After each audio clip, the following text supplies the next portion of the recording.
సర్వోన్నతుడు సర్వకృపానిధి అయిన యేసుక్రీస్తు ప్రభువు నామమున అందరికీ వందనాలండి. దేవునికి స్తోత్రాలు. మనల్ని కాపాడే దేవుడు, కంటి పాపల మనల్ని కాపాడే గొప్ప దేవుడు. రాత్రి సమయమందు మంచి నిద్రను అనుగ్రహించి ఎందరికో లేని ఈ నూతన దినమును మన జీవితాలలో ప్రవేశపెట్టినందుకై సమస్త మహిమ ఘనత ప్రభావములు యేసయ్యకు చెల్లునుగాక. ఆ సంరక్షకుడైన దేవుడు ఈ నూతన దినములో మనకు అనుగ్రహించిన దేవుని యొక్క వాగ్దానము, కృపావార్త. కీర్తనల గ్రంథము 91వ కీర్తన 11వ వచనము. నీ మార్గములన్నిటిలో నిన్ను కాపాడుటకు ఆయన నిన్ను గూర్చి తన దూతలకు ఆజ్ఞాపించును. దేవునికి స్తోత్రం కలుగునుగాక, దేవునికి మహిమ కలుగునుగాక. మన మార్గాలన్నిటిలో మనల్ని కాపాడడానికి తన దూతలకు ఆజ్ఞాపించే గొప్ప దేవుడు మనం నమ్ముకొనిన యేసుక్రీస్తు ప్రభు. ఎందరైతే ఆయనను విశ్వసిస్తారో, ఎందరైతే ఆయనను నమ్ముకుంటారో వారిని కాపాడే బాధ్యత తీసుకుని వారి కొరకు ఒక దూతను పంపించే గొప్ప దేవుడు మనం నమ్ముకున్న దేవుడు. ఆయన ఎల్లప్పుడూ మనల్ని రక్షించాలని, మనం ఎల్లప్పుడూ ఆయన సంరక్షణలో ఉండాలని దేవుడు ఆశపడుతున్నారు. కాపాడుట హిబ్రూ మాట షమార్. షమార్ అంటే అర్థం భద్రపరచుట, లేకపోతే పాడైపోకుండా చూచుట. కాపాడబడటమే కాదు, మనల్ని ఆయన భద్రం చేస్తారు. మనం పాడైపోకుండా మనల్ని జాగ్రత్త తీసుకుంటారు ఆయన. ఎంత మంచి దేవుడో ఒకసారి చూడండి, ఎలా కాపాడుతున్నారు. నీ ఆధ్యాత్మిక జీవితంలో నువ్వు పాడైపోకుండా, నువ్వు చెదిరిపోకుండా, నీ దైనందిన జీవితంలో ఈ వక్రజనము మధ్యన నువ్వు తిరిగాడుతుండగా నీ ఆలోచనలు కానీ, నీ మాటలు కానీ, నీ చూపులు, నీ క్రియలు ఏది దేవునికి విరుద్ధంగా నువ్వు చేయకుండా, నువ్వు పాడైపోకుండా నిన్ను భద్రపరిచే దేవుడు యేసుక్రీస్తు ప్రభువు. ఎందుకంటే ఆయనను నమ్ముకున్న వారు ఆయన వలె పరిశుద్ధులుగా ఉండాలని, ఆయన వలె నిష్కలంకులుగా ఉండాలని, ఆయన వలె సమాధానకర్తలుగా ఉండాలని దేవుడు ఆశిస్తున్నారు. అందుకే యేసుక్రీస్తు ప్రభు ఆయనను పోలి మనం నడుచుకోవాలని ఆయన ఆశ. పౌలు గారు కూడా అదే అంటారు కదా, నేను క్రీస్తును పోలి నడుచుకుంటున్నా, మీరు నన్ను పోలి నడుచుకోనండి. ఎంత ధైర్యం కలిగిన మాట అండి. మనం కూడా ఆ మాట చెప్పాలి అని అంటే మన మార్గాలన్నిటిలో మనల్ని పాడైపోకుండా భద్రపరిచే దేవుడు మనకున్నారు. ఆయన దగ్గరికి వెళ్ళాలి, ఆయనను విశ్వసించాలి. అంతేకాదు అపవిత్రాత్మలు, దురాత్మ శక్తులు, అపవాది సైన్యం మన భక్తి జీవితంలో మనల్ని ఎప్పుడు వెనక్కి లాగుదామని, ఏ పాపము చేసి దేవుడికి దూరం అయిపోతే నవ్వుకుందామని వాడు ఎప్పుడు ప్రయత్నం చేస్తూ ఉంటాడు.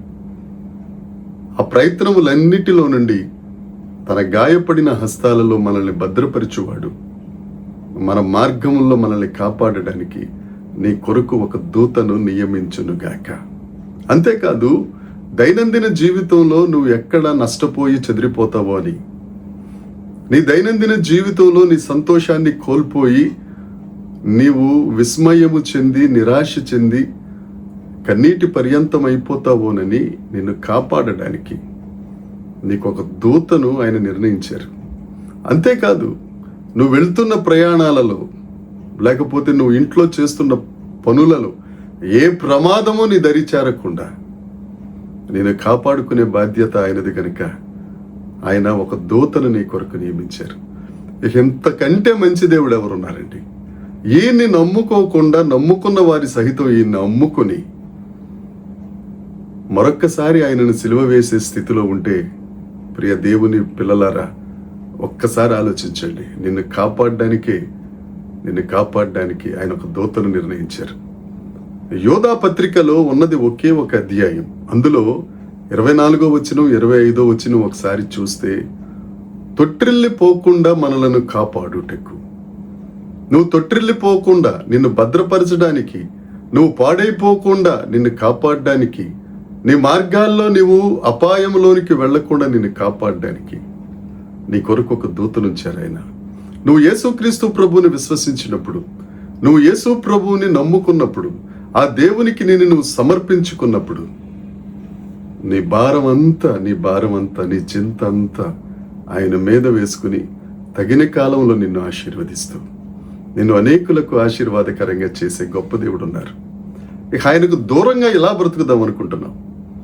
నా ప్రియ సహోదరి సహోదరుడా, యేసు ప్రభు దగ్గరికి రండి. ఏ ఏ పరిస్థితులలో నువ్వు చెదిరిపోయావో ఆ దేవుని సన్నిధి నుండి, ఆ దేవుని కాపుదల నుండి, ఆ దేవుని భద్రత నుండి ఎక్కడికి పారిపోయావో తిరిగిరా. నిన్ను కాపాడడానికి నిశ్చయముగా ఈ దినమున ఒక దూతను దేవుడు నీకు నియమించునుగాక.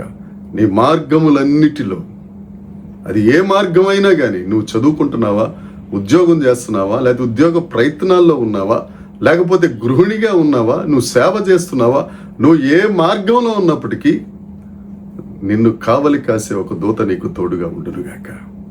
అట్టి కృప దేవుడు నీకు అనుగ్రహించునుగాక. దేవుడు నిన్ను ఆశీర్వదించునుగాక. దేవుడు నీ ద్వారా తన నామము ఉన్నతము చేయునుగాక. ఆమేన్. ప్రార్థన చేసుకుందాం. పరలోకమందున్న మా తండ్రి, పరిశుద్ధుడా, కృప కలిగిన వాడా, మా మార్గములన్నిటిలో మాకు కాపుదలనిచ్చుటకే ఒక దూతను ఏర్పాటు చేసిన మా తండ్రి, నీకు వందనాలయా, నీకు స్తోత్రం. మమ్మల్ని భద్రపరిచే దేవుడవు దేవా, మేము పాడైపోకుండా చేసే దేవుడవు, మేము తొట్టుపడకుండా చేసే దేవుడవు, తూలిపోకుండా చేసే దేవుడవు. నీ చేతికి మమ్మల్ని అప్పగించుకొనిచున్నావు. నీ ప్రియ బిడ్డలందరినీ నీ గాయపడిన హస్తాలలో దాచుకొని వారిని ఆశీర్వదించి నీ రాజ్య పర్యంతం వారు విశ్వాసమును కొనసాగించినట్లు దేవా, నీతో మమైక్యమై వైరాగ్యము కలిగిన జీవితము జీవిస్తూ దేవా, నీ చేత ఆశీర్వదించబడి అనేకులకు ఆశీర్వాదకరంగా ఉండినట్లు కృప దయచేయమని, మహిమ పొందుమని యేసుక్రీస్తు నామమున ప్రార్థించి అడిగి వేడుకొనుచున్నాము తండ్రి. ఆమేన్. దేవుని కృప మనందరికీ తోడై ఉండునుగాక. ఆమేన్, ఆమేన్, ఆమేన్.